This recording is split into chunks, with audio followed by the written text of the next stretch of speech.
यावत जब तक मन में धर्म वसे धर्म का वास है,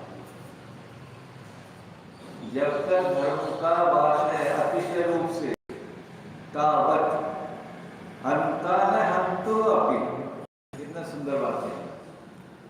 यदि धर्म का वास है, धर्म हृदय के अंदर है, धर्म में आचरण है, तो यदि कोई किसी को मार भी रहा है, जिसके धर्म हृदय में है, मारने वाले को भी उसके मारने के भाव नहीं होते। क्या मुनियों को घानी में पेला जा रहा है, लाइन लगी 500 मुनियों की, एक एक करके घानी में पेला जा रहा है, परंतु उनके प्रतिषेध के भी भाव नहीं आते। किसी ने गाली दी, उसके भी प्रतिषेध के भाव नहीं आते। किसी ने पत्थर भी मार दिया, अभी हुआ था एक जगह, गर्मी का टाइम था, बड़ा शहर था, रात को मुनिराज 3 बजे उठे, पाटा था छत पे और अपने सामान थे। अगल बगल किसी अन्य मती का मकान था, वो भी सो रहा था। रात को देखा कोई नहीं है, एक ईंट का पत्थर उठाया और यूं मारा, मुनि का यूं खून की धारा बहने लगी।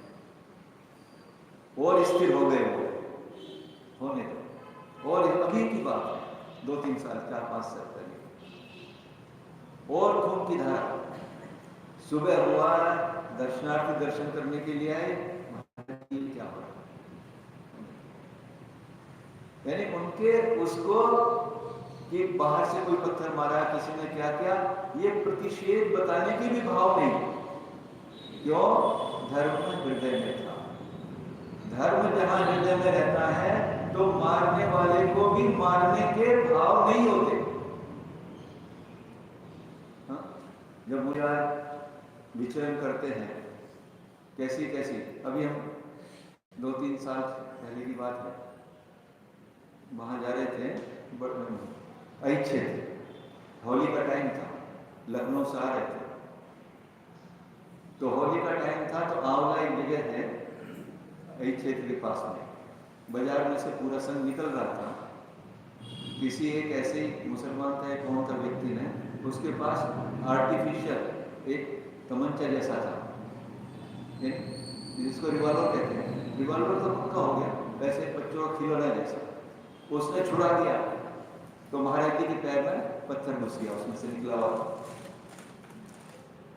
एकदम बहुत तेज आवाज है। देखा क्या हुआ, लगा इनको क्या हुआ, कैसे हो, ये हो गया, पुलिस से आई, पर कुछ भी मुनिराज के चेहरे में नहीं। जब पहुंचे वहां, ये थोड़ी देर चले, वो पत्थर निकाला तो खून बहने लग गया। जब तक पत्थर अंदर था तो खून नहीं बहा, जैसे वो पत्थर निकाला खून बहने लगा। तो चेहरे पे जरा सा भी भाव नहीं था कि क्यों इसने मार दिया। आगे बढ़, यानी प्रतिषेध का जहां भाव नहीं हो, क्योंकि धर्म अंदर था। उसने क्या किया, मेरे कर्म का ही उदय था ना, मेरे ही कर्म का उदय हुआ, तो उसने जो कुछ भी किया सो किया, निकल गया मेरा। तो जहां हृदय में धर्म का वास है, वहां मारने वाले को भी कष्ट देने का, पीड़ा देने का भाव नहीं आता। क्यों? कि जानते हैं यदि कुछ भी उपसर्ग हुआ है तो ये मेरे कर्म का ही उदय है, वो मेरा कुछ कर भी नहीं सकता। और इसके विपरीत स तस्मिन गते, यानी वो धर्म यदि तस्मिन यानी मन में, मन से यदि गते निकल जाता है, यदि धर्म मन में नहीं है, दृष्टा तो ऐसा देखा गया है, परस्पर हति ही, एक दूसरे को मारते हैं। कौन? जनक आत्मजा नाम, जनक माने पिता और आत्मा जाना पुत्र। पिता पुत्र को मार रहा है, पुत्र पिता को मार रहा। कब? जब हृदय में धर्म का वास नहीं है। कहां? धर्म का वास होने पर तो अन्य भी कोई मार रहा है, उसके भी मारने के भाव नहीं आते। और जहां धर्म निकल गया तो पिता भी पुत्र को मार रहा है या पुत्र उल्टा पिता को मार रहा है। कहने का तात्पर्य क्या है? इतना बड़ा धर्म का प्रभाव है कि किसी दूसरे के किसी जीव को बाधा, मारना तो दूर, जब हम प्रतिक्रमण करते हैं, मेरे से प्रति परिदावन हुआ हो, परितापन हुआ हो, भिन्न हुआ हो, मार दिया गया हो, मेरे से कुछ मेरे स्पर्श से ही किसी जीव को दुख पहुंचा हो, तो मेरा सारा दुख मिथ्या हो। जानबूझ के तो मैं कर ही नहीं सकता। जहां धर्म है वहां पर वो जीव किसी दूसरे को पीड़ा नहीं दे सकता। कहते हैं if I will not hurt anybody, nobody will hurt me. यदि मैं किसी को बाधा नहीं पहुंचाऊंगा, यदि मैं किसी को दुख नहीं दूंगा, यदि मैं किसी को नहीं मारूंगा, तो ये नियम है, मुझे भी कोई नहीं मारेगा, कोई दुख नहीं देगा, क्योंकि मैंने पहले किसी को दुख दिया था, वो कर्म बना हुआ है, इसलिए तो मुझे दुख मिलेगा। यदि मैं अब ये निश्चय कर लूं कि मैं किसी जीव को सताऊंगा नहीं, कोई जीव को दुख नहीं दूंगा, किसी जीव को मारूंगा नहीं, तो कोई भी जीव मुझे दुख नहीं देगा, दुख नहीं दे सकता। रक्षा ततः अस्य जगतः खलु धर्म एवं। तो इसलिए ततः, इसलिए अस्य जगतः, इस जगत की रक्षा खलु धर्म एवं, धर्म से ही हो सकती है। तो इस जगत की रक्षा कैसे हो सकती है? धर्म से ही जगत की रक्षा हो सकती है। हमारा देश गुलाम था, अंग्रेजों के चंगुल में था, ब्रिटिश गवर्नमेंट के। अनेक उपाय, इतने आंदोलन किए गए, पर देश आजाद नहीं हो सका, क्योंकि उतनी शक्ति नहीं थी कि हम हिंसा के बल पर अंग्रेजों को यहां से भगा पाए। तो रायचंद जी और महात्मा गांधी, रायचंद जी ने महात्मा गांधी को अहिंसा का पाठ पढ़ाया। तुम मारो, कितना मार सकते हो। यदि पूरे देश के एक एक व्यक्ति को भी मार दिया तुमने, तुम राज किस पे करोगे? तो अहिंसा के बल पर ही इस भारत को हम अंग्रेजों से छुड़ा पाए। हम हिंसा के बल पर कभी उनसे जीत नहीं सकते थे। अहिंसा के बल पर ही तुम मारो, जिनको को मार दो, हम तुम्हें कुछ भी नहीं करोगे। यदि पूरे भारत के एक एक बच्चे को भी तुमने मार दिया, तुम राज किस पर करोगे? यहाँ क्या रखा करते हो? राज करने के लिए चाहिए कि किस पर राज करोगे? हाँ, इतना जरूर कहा था महात्मा गांधी ने अंग्रेजों को, you can beat me, you can kill me, मुझे मार सकते हो, मेरे शरीर को नाश कर सकते हो, पर मेरे दृढ़ विश्वास को नहीं ले सकते, उसको नहीं जीत सकते। मेरा जितना विश्वास है वो, उसको तुम हिला नहीं सकते। मुझे मार सकते हो, मुझे अपना दास बना सकते हो, पर मेरे विश्वास को आप दास नहीं बना सकते। तो जो हमारे अंदर एक कॉन्फिडेंस है, धर्म कॉन्फिडेंस देता है, उस धर्म के कारण हम अपने स्वयं की और अपने देश की रक्षा कर सकते हैं। रक्षा करने वाला हमारा कोई है तो हमारा धर्म ही। हम स्वयं ही अपनी रक्षा कर सकते हैं, कोई दूसरा हमारी रक्षा नहीं कर सकता। ऐसे तो इस तरह से जो साधु धर्म, साधु की प्रकृति होती है, साधु का धर्म होता है, वही उसका रक्षक होता है, कोई दूसरा नहीं कर सकता। और हम उसी से अपने आरक्षक भी बन सकते हैं। हमने यदि हमारे अंदर से धर्म निकल जाएगा तो फिर कोई हमारी रक्षा नहीं कर सकता। हाँ, 27 पापम पापम तद्धेतु घातकारं नाजीर्णं निष्कारणं ननुतन्मात्रा व्यतिक्रमणात्। बहुत सुंदर श्लोक है। न सुखानुभवात् पापम, सुख का अनुभव करने से पाप नहीं होता। पाप किससे होता है बताए? अभी वो फिर यहाँ न लगाएंगे, जो प्रवचन सार कर रहे हैं वो नहीं है यहाँ तो यदि इंद्रिय सुख है वो पाप रूप ही है। पर यहाँ जो दूसरे जैसे व्यवहार में से बता रहे हैं, यदि हम सुख का अनुभव कर रहे हैं तो वो पाप नहीं है। तो फिर पाप क्या है बता रहे फिर दूसरा, पापम तद हेतु घातक आरंभात। धर्म का जो हेतु है, धर्म जो कारण है, धर्म का कारण क्या है? अहिंसा। अहिंसा ही धर्म है ना। अहिंसा है तो धर्म है, अहिंसा नहीं तो धर्म भी नहीं। हिंसा में धर्म है क्या? तो उसके हेतु का घात होने से, धर्म के हेतु का घात होने से पाप होता है। अहिंसा का घात होने से पाप होता है। जो धर्म का हेतु है, धर्म का कारण है, जो धर्म में रखने वाला है हमको, जो हमारा धर्म स्थिर करने वाला है, जो हमें धर्म में बराबर चलाने वाला है, यदि उस कारण का घात होगा वो पाप है। आगे की लाइन में बता रहे, न अजीर्णम मिष्ठान अनु। मिष्ठान थोड़े मिष्ठान को खाने से अजीर्ण नहीं होता। यदि थोड़ा सा मिष्ठान खा लोगे तो अजीर्ण नहीं होगा। अजीर्ण होने का कारण थोड़ा मिष्ठान नहीं है, परंतु क्या है? तन मात्रादि अतिक्रमणात्। उस मिष्ठान की मात्रा आदि से अधिक खा लिया।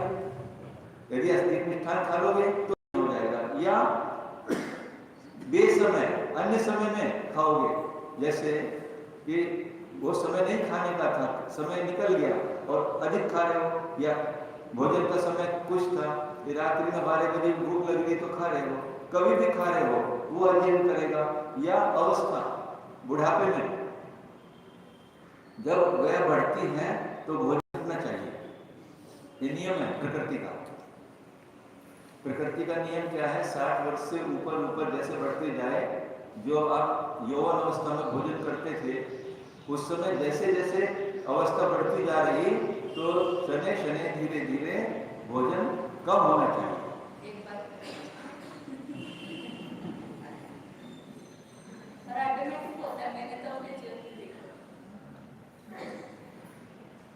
जब सात प्रतिमा का भाव बने माता जी के उस समय पर बाहुबली में, तो ये हुआ कि 2 बार भोजन का नियम ले या 1 बार कर। बात चल रही थी हमारे आपस में, मैंने कहा एक समय पानी कर लो और एक समय भोजन कर लो, 2 समय भोजन कम करो। भाव क्या था कि बहुत देर तो रहना नहीं इस ब्रह्मचारिणी अवस्था में, तो अभी से अभ्यास शुरू हो जाएगा एक समय भोजन का। ये भाव था हमारा कहने। तो ये तो बहुत अच्छा है।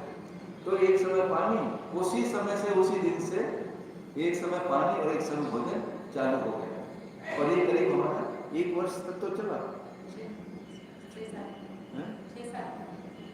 हाँ, नवंबर में किया था, और फिर ये जुलाई में दीक्षा हो गई। तो 7-8 में कोई बाधा नहीं हुई। तो उस अभ्यास के बल पर जैसे ही आर्य का दीक्षा हुई, आराम से काम चल रहा। अब शाम को पानी की जरूरत नहीं।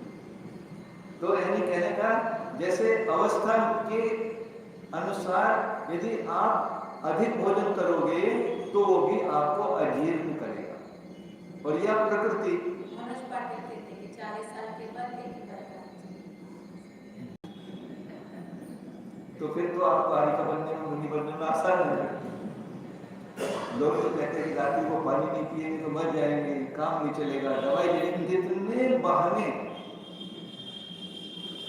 ये जिनागम आपको इतना दृढ़ता दे रहा है कि रात को पानी नहीं पियोगे तो निश्चित है कि नहीं मरोगे, और यदि आयु कर्म समाप्त हो गया तो पानी पी के भी मरोगे। नियामक है ना। यदि आयु कर्म है तो आप पानी पियो नहीं पियो कोई मार नहीं सकता, और आज आयु कर्म नहीं है, रात को पानी पियो, खाना खा लो, तब भी मरना ही पड़ेगा। तो इसलिए अकेले ये नहीं कि धर्म का ही पालन होता है, शरीर भी स्वस्थ रहता है। तो अजीर्ण कब कैसा होगा? थोड़ा मिष्ठान खाने से अजीर्ण नहीं होता है। जो मात्रा आदि का अतिक्रमण करते हैं, डॉक्टर साहब कहते हैं तो बताते ही हैं कि कम खाओ। जब अधिक खाते हैं मात्रा का उसका, तो तब अजीर्ण होता है। इसका अर्थ कह रहे आचार्य भगवान कि सुख का अनुभव करने से पाप नहीं होता, पर जो सुख के कारण है, धर्म सुख में रखता है, और धर्म का भी जो कारण अहिंसा, सत्य, अचौर्य, ब्रह्मचर्य, परिग्रह, जब ये छूटते हैं तब पाप। तो पाप के हेतुओं का, पाप के जो हेतु हैं जब वे रहेंगे तब पाप होगा। हिंसा में, झूठ में, चोरी में, कुशील में, परिग्रह इकट्ठा करने में, इन सब में पाप होता है। और इस सुख का अनुभव, थोड़ा सुख का अनुभव करने में पाप नहीं होता। आगे प्रत्यक्ष दुःखास्पदं पापैराचरितं पुरा विभयदं सौख्याय संकल्पतये च।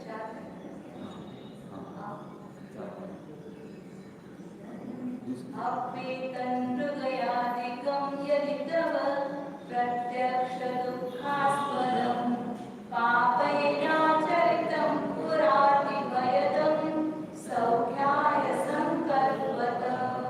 संकल्पं दमनुचितेन्द्रियसुखै रासेविते धीधनै धर्मे कर्मणि किं करोति न भवान् लोकद्वयश्रेयसी। यानी पाप जो होता है, हिंसा, झूठ, चोरी, कुशील आदि में पाप होता है, वही बता रहे। अपि एतन मृगयादिकम, जो शिकारी हैं, जीवों को मारते हैं। हिरण बेचारा एक हिरनी तृण मात्र मुंह में लिए रहती है, किसी का कोई बुरा नहीं करती। और भी एक नियम है कि जो शूरवीर होते हैं, जो योद्धा होते हैं, और पहले जमाने में तो हम सुना करते थे, जब डाकू भी आते थे तो माल को छीनते थे, घर का लूट ले जाते थे, पर बच्चे के ऊपर और स्त्री के ऊपर कभी भी हाथ उठा नहीं करते, भी कभी प्रहार नहीं करते। डाकू भी घर में आ जाए तो स्त्री और बच्चे के ऊपर कभी भी उनको छूते तक नहीं थे। उनको कहते आप सब लोग एक तरफ हो, हमको जो लेना है ले जाए। जब पकड़ते थे पुरुष को मारते थे, मारते, पर स्त्री और बच्चे के ऊपर कभी डाकू हाथ नहीं उठाते थे। इस तरह से आचार्य भगवान कह रहे हैं कि हिरनी स्त्री पर्याय है हिरनी की भी, और वो केवल एक कर्ण मात्र रहती है और हमेशा डरी रहती है, इधर उधर देखती है, भय से कांपती रहती है। फिर भी वो किसी को दुख देने वाली नहीं है, किसी को दुखी नहीं करती। फिर भी शिकारी उसको मार करके सुख का अनुभव करते हैं। वही इसमें बताया कि मृगयादिकम, जो शिकारी हैं, पापे आचरितम, पाप में जो आचरण करते हैं, जो शिकारी आदि, पुरा अति भयदम, जो इस लोक में भी और परलोक में भी, दोनों लोकों में बहुत दुख देने वाला है। प्रत्यक्ष दुखास्पदम, और साक्षात दुख का स्थान है। हिंसा, झूठ, चोरी, ये सब दुख के स्थान है। यदि इनमें भी सौख्याय संकल्पतः, इनमें तो सुख की कल्पना करता है। कोई इनमें सुख है क्या? सुख इनमें हो सकता है तीन काल में भी? जो दूसरों को मारता है, दूसरों को दुख देता है, झूठ बोलता है, इन सब चीजों में तीन काल में भी सुख नहीं है। यदि इनमें त्वरी सुख की कल्पना है तो धी धने, कितना सुंदर शब्द है, पहली बार सुन। धी धने है, धी माने बुद्धि, बुद्धि माने बुद्धि के धनी, जो महाविवेकी हैं, बुद्धि के धनी जीव हैं, उनके द्वारा इंद्रिय सुखे असेविते, इंद्रियों सुखों का, इंद्रियों में, इंद्रियों के सेवन में सुख मानते हुए, सुख में मानते हुए भी धर्मे कर्मणि किम करोति न भवान, धर्म के कार्य में तू क्यों नहीं करता? धर्म का कार्य तो तुझे सुख देने वाला है, और कैसा है? लोकद्वय श्रेयसी, दोनों लोकों में, इस लोक में भी और परलोक में भी, श्रेयसी माने हित करने वाला, तेरा कल्याण करने वाला है। ऐसे धर्म को भगवान किम न करोति, तू क्यों नहीं करता? जो हिंसा आदि के कार्य हैं वे तो प्रत्यक्ष दुख के स्थान हैं, उनमें तो सुख तीन काल में हो नहीं सकता। तो विवेकी जन जो दोनों लोकों में हितकारी हैं, ऐसे धर्म कार्य को किम न करोति, आप क्यों नहीं करते हो? यानी हमेशा हमें धर्म कार्यों में लगना चाहिए, पापारंभ कार्यों में हमें नहीं लगना चाहिए। आगे के श्लोक में वही हिरणी का उदाहरण दिया। आगे उनके संपर्क